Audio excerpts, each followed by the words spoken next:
E depois de termos tido connosco a excelentíssima Senhora Majestade, a Rainha das Festas, agora só tenho uma coisa para dizer. Tourada já acorda, a bandeira de um povo. E agora? Já compraste o livro? Não, comprei o bilhete para a Tourada de Praça só. Pronto, menos mal. Então vamos fazer as apresentações dos nossos próximos convidados. Temos aqui José Paulo Lima e aqui à minha frente também o Sr. Lidwin Borba. O José Paulo Lima, que ontem apresentou o seu livro Tourada à Corda, a Bandeira de um Povo, na Biblioteca Pública, e por aquilo que vi, infelizmente não pude estar presente, mas por aquilo que vi, a casa estava cheia, parecia estar tudo muito bonito, e nós que não fomos queremos saber... Não me digas que houve uma tourada. Parecia um arraial. Não sei, talvez, mas agora vais perguntar aqui aos intervenientes. Queremos saber, nós que não estivemos lá, como é que correu, como é que surge este livro, como é que três pessoas, o Dr. José Paulo, que eu já conheço há muitos anos, que costumo dizer que é o meu veterinário, não é bem meu, mas é dos meus animais, e como é que se conhecem os três para esta situação?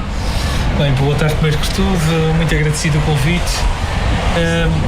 Pois isto foi um acaso curioso que surgiu em 2012 comigo e com o Edgar de Vieira, em que fizemos uma primeira obra intitulada Ilha Terceiro Lugar Atlântico do Touro, e ficou uma assinatura pendente para se fazer um segundo livro dedicado à Tourada à Corda. Tivemos a sorte de encontrar um amigo que está aqui presente, que é o Sr. Lidwin Borba, que foi, portanto, o pilar disto tudo, e conseguiu que realmente a obra estivesse cá fora e estivesse com a qualidade que tem. Foram 7 anos de muita investigação, de muita fotografia vista pela minha parte e por parte do Edgar, muito texto, muita pestana queimada, como se costuma dizer, e a verdade é que tivemos a sorte de ontem ter muita gente connosco, as pessoas acorreram em massa, e resultou num evento que penso culturalmente foi um evento importante e marcante antes das São Joaninas, e que ao fim e ao cabo fez jus àquilo que é o maior divertimento popular dos Açores, que é exatamente a Tourada à Corda. E que acaba por ser também a razão pela qual os três se juntaram, uma paixão em comum, que são as touradas. No meu caso, costumo dizer, e já disse isso ontem, tirando a minha esposa e a minha família, é a minha paixão maior, portanto, e às vezes consigo agregar outras pessoas que não são tão entusiastas, que não é o caso aqui dos dois intervenientes comigo, mas consigo às vezes juntar pessoas que não são tão entusiastas nesta causa, que muitas vezes também gera algum frisson. Claro. Há sempre barreiras que se tem que ultrapassar quando se fala de todos, mas pronto, é um gosto, as pessoas têm que vivê-los e ser felizes com aquilo que gostam, que é assim. Há sempre os gostos que não se discutem, como a gente costuma dizer, mas é muito importante sabermos respeitar os gostos das outras pessoas e os limites. Concordas, Diogo? Com certeza. Eu, como leitor, tenho uma curiosidade do que é que nos conta, o que é que ilustra, do que é que nos fala este Tourada já Corda, a Bandeira de um Povo. É assim, contrariamente ao que a maior parte das pessoas poderá pensar quando olha para o título ou ouve falar deste livro, é que isto é um livro tauromáquico. Eu gostaria de desmistificar isso e dizer que não é um livro tauromáquico. Não é um livro taurino, apesar de ter conteúdos taurinos que se dedica à Tourada à Corda, mas é sobretudo uma descrição social. Uma descrição social que já vem que traz a nossa tradição praticamente desde o povoamento, porque é que ela apareceu, como é que ela se manifestou, como é que ela se consolidou e como é que se mantém até aos dias de hoje e se projeta para o futuro. É um livro muito virado para isso, em que fala de aspectos positivos e negativos da história, da nossa história regional e mesmo da mundial, que condicionaram a Tourada à Corda nos seus vários elementos, e ao fim e ao cabo procura, através dos diversos constituintes daquilo que é uma Tourada à Corda, que as pessoas percebam porque é que elas se integram todas e porque é que há um gosto derivado de uma necessidade. A necessidade de consumo de um animal que veio com os primeiros povoadores aqui para a Ilha Terceira, para a Ilha Terceira, para os Açores, mas em particular aqui na Terceira, depois vai para o interior da ilha e multiplica-se de uma forma absolutamente exponencial, e que depois constitui a reserva a partir do qual se dá a alimentação de grande parte ou de quase toda a população aqui das ilhas. Portanto, é basicamente isso, é basicamente uma retrospectiva social, antropológica, onde se poderá entender qual é o fio condutor daquilo que é o espetáculo maior popular açoriano. Com toda a certeza, neste livro, uma grande parte também da pesquisa que falava há bocadinho passou por pastores, ganadeiros, capinhas, todos eles contaram com certeza uma história que está dentro deste livro. Sim. Olha, Mena, foram cerca de 200 e... ontem não consegui identificar, mas foram cerca de 210 entrevistas feitas a pessoas em casa, algumas já acamadas, outras que já não eram vistas já há muito tempo, que já não iam estradas à corda, mas que estavam de alguma forma relacionados com aspectos que se ouvia falar, mas que o grande público já estava a esquecer. E o que é que foi a minha intenção? Foi pegar nestes relatos orais, consolidá-los com a bibliografia que eventualmente pudesse haver e que lhes dava razão de ser enquanto conteúdo histórico, e pô-los ao dispor do grande público, e para que não se esqueça a memória dessa gente, porque a memória dessa gente é não só uma memória agrícola, é uma memória de evolução, é uma memória de nós terceirenses enquanto aficionados, enquanto sociedade e enquanto comunidade, mas é sobretudo a história individual de famílias, de cidadãos que têm essa paixão e em alguns nem sequer é paixão, alguns foi o seu modo de vida que herdaram dos seus familiares e com certeza têm muito gosto em experienciá-los e em explicá-los, por assim dizer. Eu tenho outra curiosidade, esta capa ilustra para um leitor que talvez não seja tão amante de touros quanto isso, uma tourada à corda, simplesmente. Eu acho que tem muito mais por aí. O que é que nos dá esta capa deste livro? O que é que nos mostra? O que é que podemos aprofundar? Esta capa mostra a festa na sua totalidade. Está tudo aqui, está o local, está o touro, está o capinha, está o povo. E o capinha, se não me engano, é conhecido. É uma grande quando queria aparecer. Uma das figuras principais das capinhas da nossa terra. Foi essa a intenção mesmo de ter uma capa que ilustrasse bem o que é a tourada à corda, a bandeira de um povo, e acho que está ali tudo naquela capa. Tudo quando está ligado. Não é preciso uma legenda. Não é preciso uma legenda. Até porque tem muito mais, não é? Há um número muito grande de pessoas, portanto nem se vê alcatrão da estrada. O touro é quase um pontinho preto no meio das pessoas. Realmente há aqui uma mensagem também. Aliás, toda a ilustração do livro, que é da autoria do Edgar, a ilustração, no caso as fotografias, é da autoria do João Edgar Vieira, nosso amigo que nós conhecemos por Edgar Vieira, vem nesse sentido de mostrar o que é a festa nas suas várias vertentes, dos pastores, das ganaderias, dos capinhas, o mato que é muito importante. Aliás, este livro tem, na minha opinião, a vantagem de explicar bem o que é o mato e o que é o nosso interior da ilha e esse ambiente no interior da ilha. Sem o touro, sem o gado bravo, não teríamos um interior da ilha tão preservado como temos e tão natural, e com toda tudo quanto é endémico está lá. Portanto, está tudo no nosso interior e tem muito a ver com a existência do touro. Sem a existência do touro teríamos, não imagino, mas teríamos um interior de ilha completamente diferente e portanto, outra forma. Depois, no livro, o 6º capítulo, que acaba, é uma frase muito terceirense, que é foguete para o ar, tanto para a rua. E é assim que costuma acontecer. O foguete vai para o ar, para a rua. Bem, o foguete avisa, fica na rua quem quer. Exatamente. Portanto. Já agora, permitam-me, pegando nas suas palavras e pegando aqui no capítulo 5, o touro, o rei do mato, o leão é o rei da selva, mas na Ilha Terceira o touro que é o rei do mato e da nossa selva, entre aspas. O doutor José Paulo sabe isso melhor do que eu, porque tem convivido muito mais no interior do mato. Aliás, a sua profissão de veterinário aí se obriga, ele poderá adiantar muito mais do que eu sobre esse aspecto do rei do mato.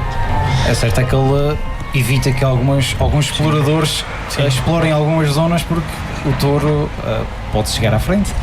Nós muitas vezes não damos devido valor ao o grande público tem um desconhecimento de porque é que há uma mancha verde de uma extensão de muitos e muitos hectares no interior de uma ilha e que as pessoas vivem todas no litoral.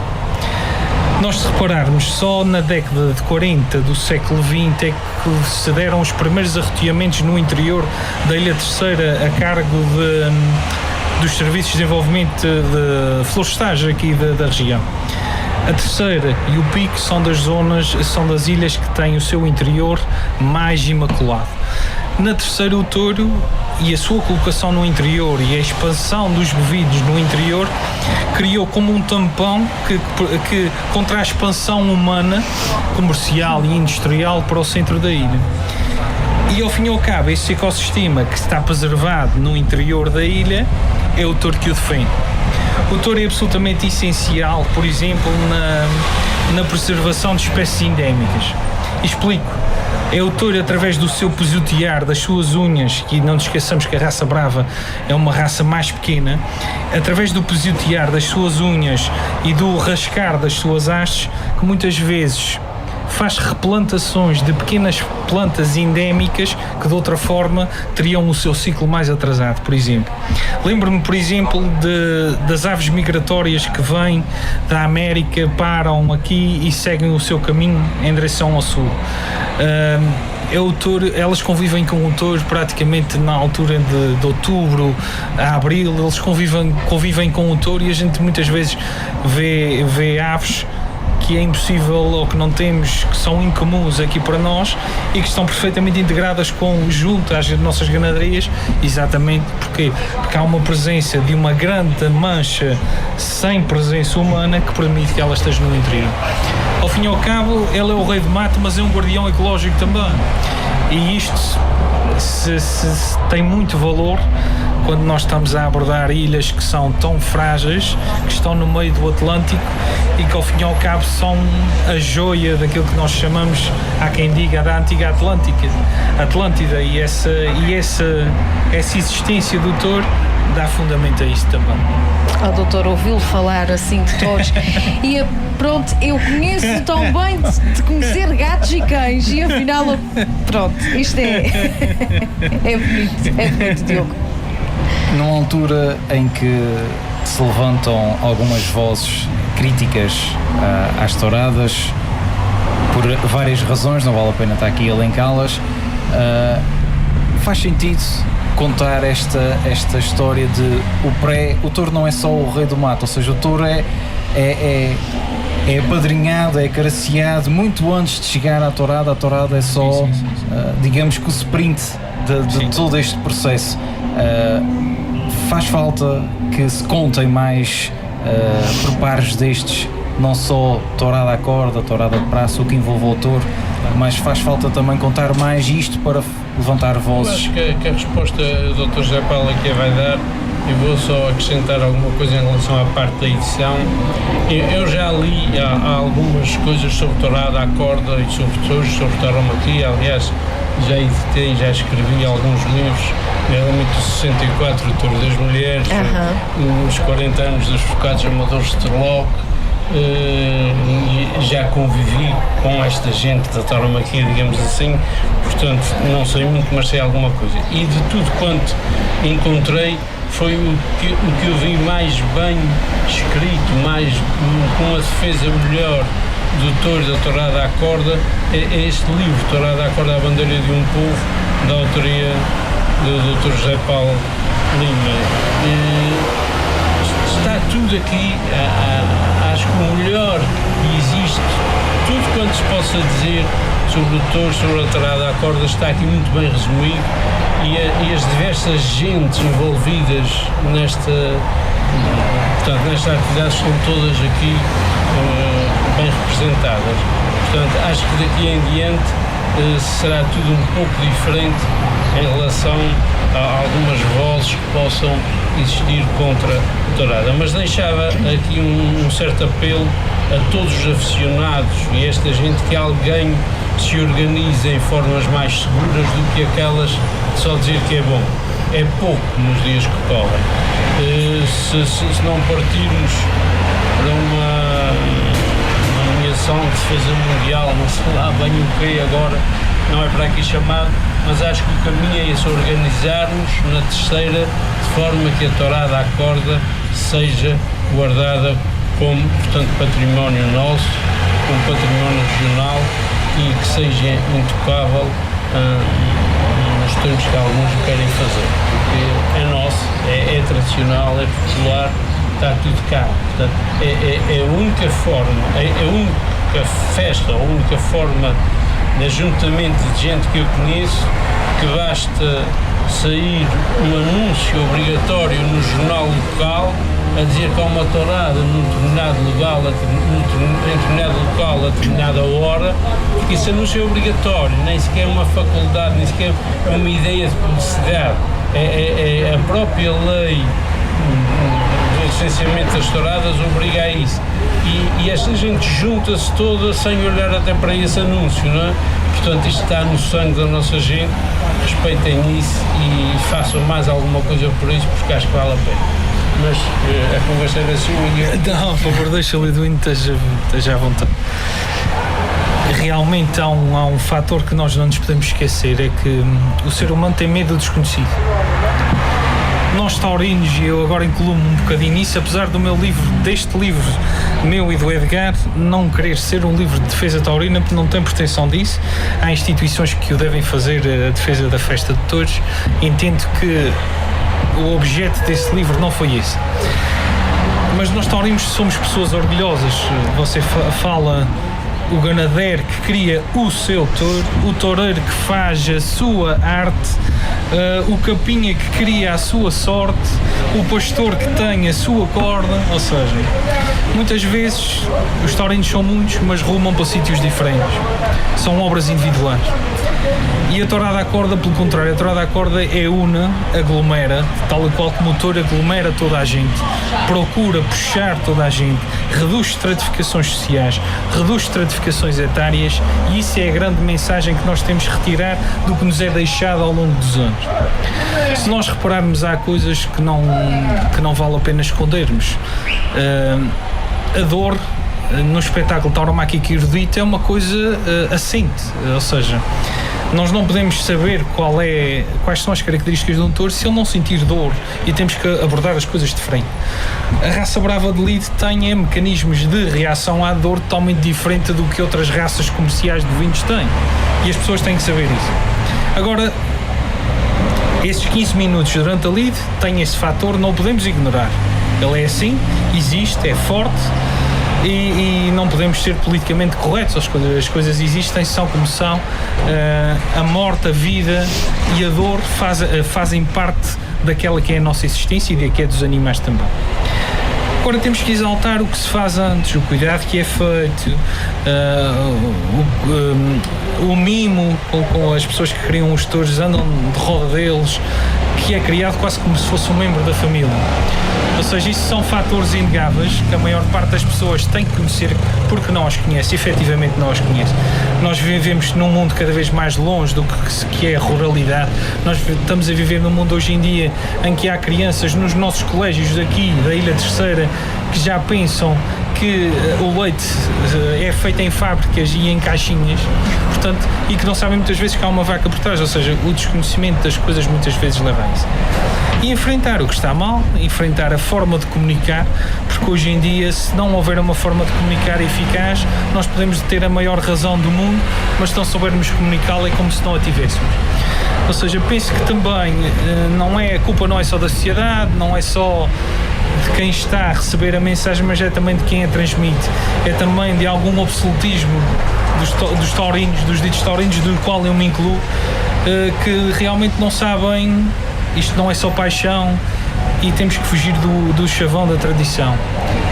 É cultura, e a cultura, essa sim é que se define, e essa sim é que perdura, e essa sim é que se passa aos nossos filhos, aos nossos netos e aos nossos bisnetos, essa sim. Agora, tradição por tradição, olha, há tanta coisa que era tradição e deixou de ser, não é? E acabou. É verdade. É só na Ilha Terceira que os miúdos dizem vamos brincar hoje todos. Não existe em mais lado nenhum. Não é conhecido em mais lado nenhum. E mesmo assim aqui já se perde. Já se perde. É uma brincadeira para os miúdos. Pelo menos brincar nós todos. Eu passei esse tempo com a minha meninice e brincávamos aos todos. E ainda sou em poucos lugares, mas eles ainda agora não sabem brincar sem os telemóveis. Exatamente. Ou têm uma tourada no telemóvel, ou eles não sabem sequer o que é uma tourada. Mas ainda há, de certa maneira, isto é ainda nosso. Há alguns, nosso. Lá está, e também com certeza, e era a próxima pergunta que eu faria, com certeza que quando levantou todos estes testemunhos, há de ter visto esta passagem de geração para geração. Sim. Ou seja, já há muitos netos aqui de algumas pessoas que estão a ser. Esses, se calhar, são os tais que brincam, vamos brincar à tourada. Eu vi uma das coisas que mais me encheu de orgulho na apresentação do livro foi que nós falamos de gente que era pastora, que eram pastores, se calhar no século passado, no início do século passado, e que eu sabia que os netos dessa gente, ou os familiares dessa gente, já pouco importavam, já lhes pouco lhes importava essa atividade, mas estiveram lá presentes. E é incrível que todos demonstraram orgulho naquilo que os seus antepassados fizeram. Claro. Ou seja, isto não está também tão longe como a gente pensa. Eu tenho orgulho nos meus antepassados, como certamente toda a gente tem nos seus. E ao fim e ao cabo, é uma cultura, esta cultura que vai passando, está latente entre nós. Pode estar um bocadinho mais esquecida, mas ela está latente.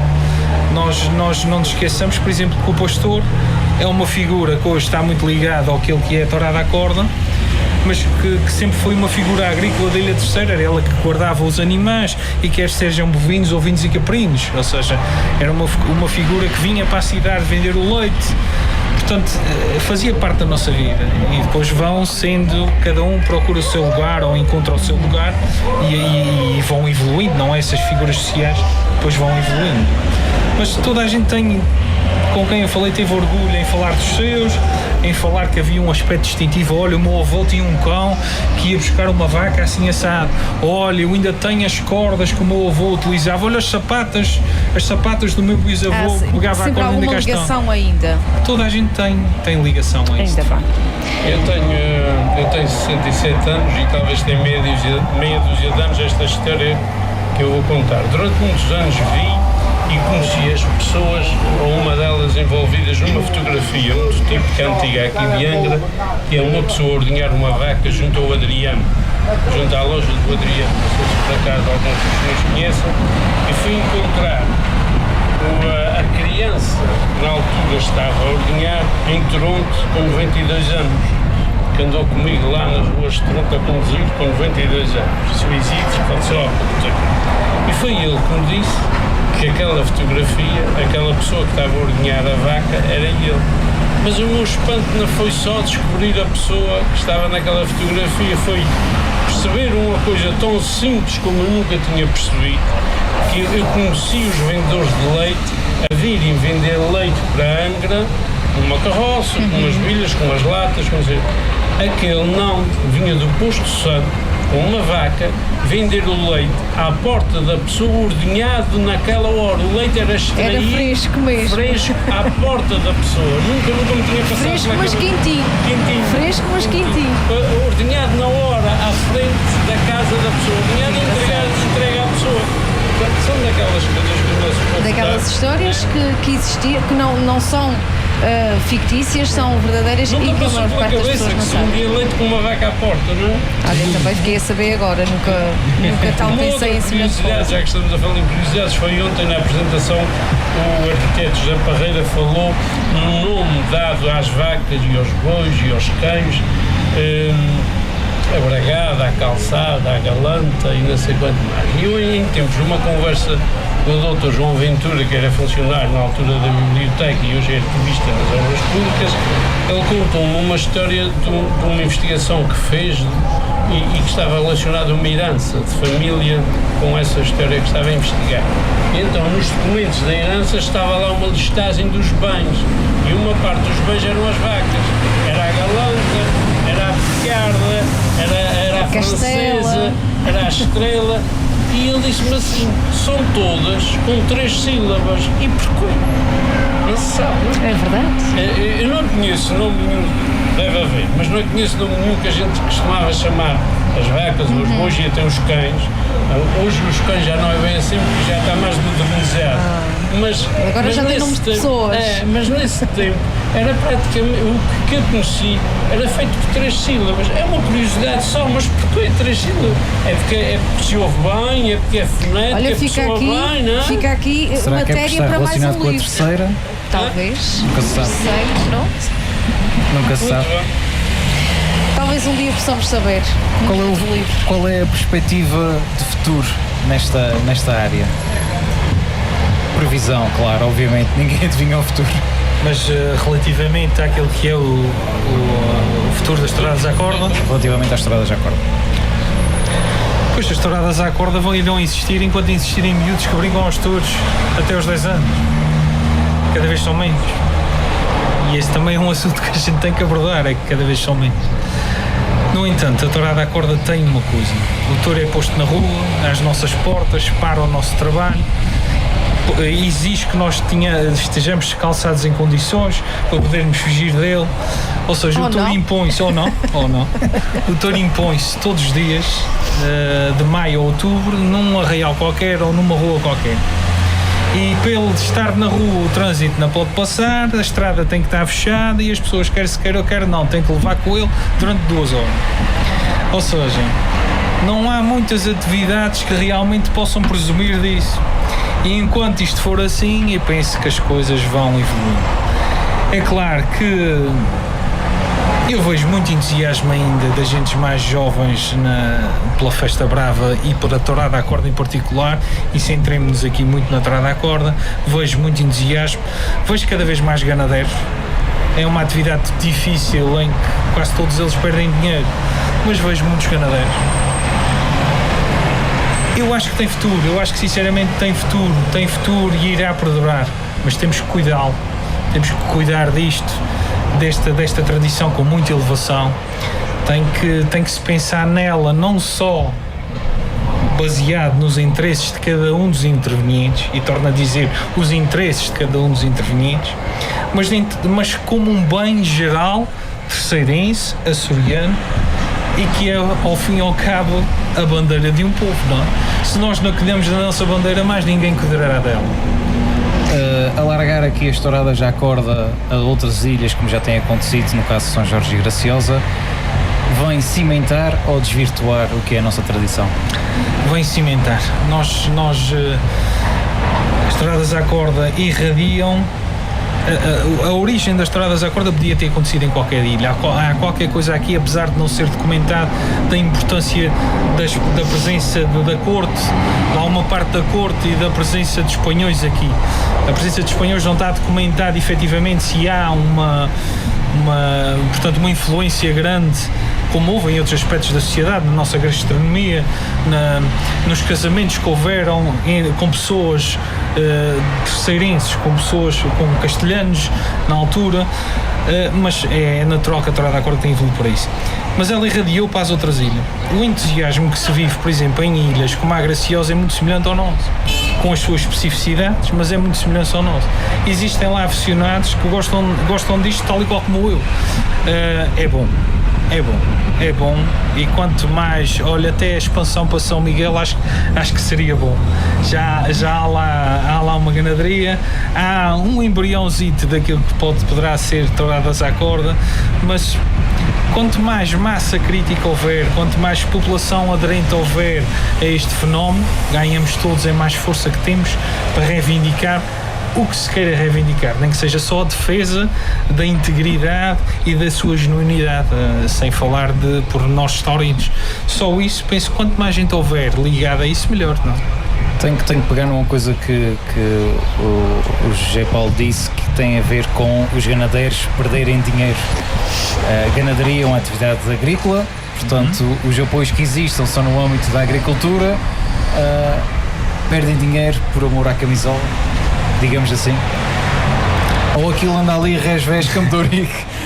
Nós não nos podemos esquecer que a ganaderia na Ilha Terceira e na Ibéria também, mas agora se entramos na Ilha Terceira, estava condicionada às casas nobres, estava condicionada às pessoas que tinham grandes extensões de terreno e extensões de terreno que não podiam ser aproveitadas por outras coisas e que eram aproveitados por animais, digamos, menos... portanto, que faziam um pastoreio menos intenso, e por isso é que o gado bravo entra, e que estavam ali, gastava-se pouco dinheiro, eles vinham do mato, dava-se umas touradas, matava-se a res, comia-se a sua carne, em alguns casos até consumia-se o leite das vacas, entre aspas, digas bravas, que não era a raça brava de leite que estava, e pronto, e fazia-se um uso misto disto tudo e ia andando.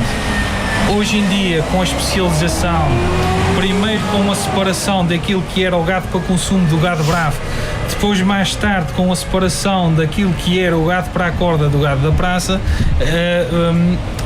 atingimos uma especialização. E essa especialização tem os seus inconsequentes. Por exemplo, criar um touro para correr na praça, dizem os estudos feitos em Espanha que anda à volta dos 5.000 euros. Se eu lhe disser que aqui um touro de 4 anos na Ilha Terceira é vendido para as São Joaninas a 3.000, nós temos um sinal negativo de 2.000. Onde é que se vai buscar isso? Vai buscar, se calhar, alguns apoios do Estado que tiram algum desses 5.000 que nós falamos. Ou seja, as pessoas não podem pensar que isto é uma atividade lucrativa, que não é.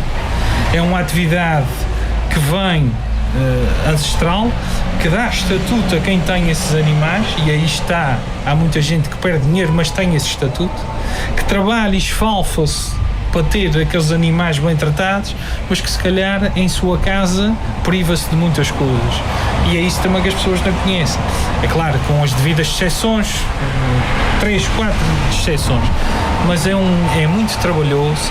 Ser ganadeiro exige uma aplicação 24 sobre 24, não há domingos, não há feriados, nada, e muitas vezes trazem os touros para as ruas e ainda são alvos de crítica que a tem que esconder e tem que manter, eu costumo chamar a poker face, que pronto, não podem reagir, não podem...